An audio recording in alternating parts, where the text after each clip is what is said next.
ऐ मेरे कृष्ण, तू सबकी हिफाजत करना, जान किसी की भी हो सबको सलामत रखना।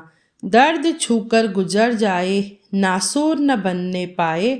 आई है जो आंधी, ऐ मेरे रब, तू इस आंधी से सबको बचाए रखना। जो हम बोते हैं वही हमें मिलता है, दुख बांटेंगे तो वह कई गुना होकर हमें मिलेगा, और सुख बांटने पर भी हमें वह कई गुना होकर मिलता है। जैसे बिना मांगे दुख मिलता है, वैसे ही बिना प्रयत्न करने पर हमें सुख भी मिलता है। पिता के जीवित होते हुए उसके 100 पुत्र मर जाते हैं, इससे बड़ी विडंबना क्या होगी। महाभारत में धृतराष्ट्र के 100 पुत्र मारे गए पूर्व जन्म के किसी कर्म का दंड था।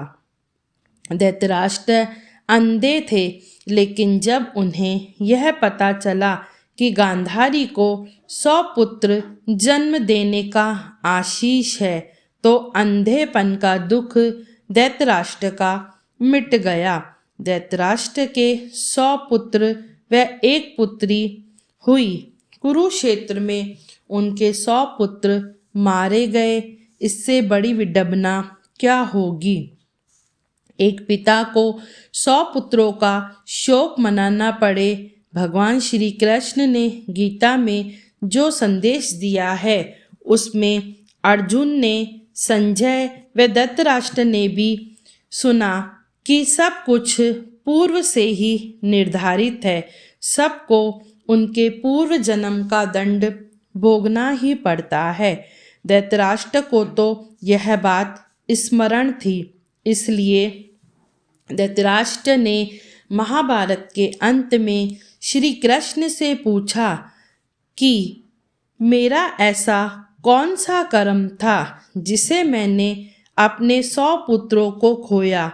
तब श्री कृष्ण ने बताया कि इस जन्म में भी आप राजा हैं और आपके पूर्व जन्म में भी आप राजा थे।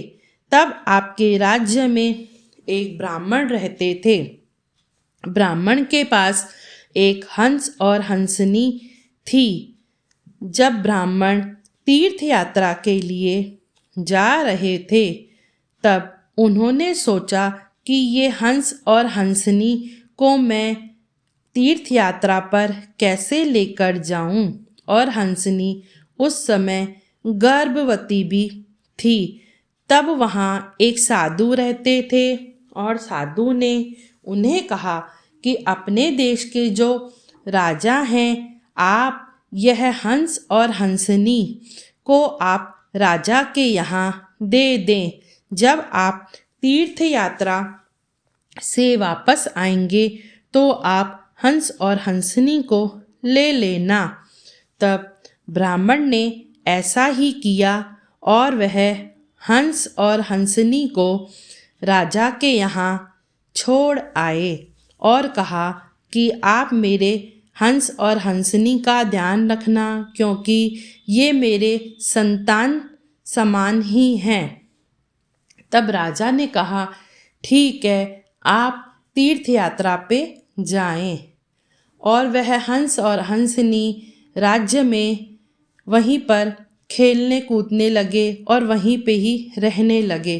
तभी हंसनी ने 2 पुत्रों को जन्म दिया, और धीरे धीरे जब राजा अपने राज्य में टहलने लगे, तब उन्होंने देखा कि हंस और हंसनी के बच्चे टहल रहे हैं, और राजा का मन हुआ कि मैंने सभी जानवर और पक्षियों का मांस तो खाया है, लेकिन मैंने कभी हंस और हंसनी के बच्चों को कभी नहीं खाया।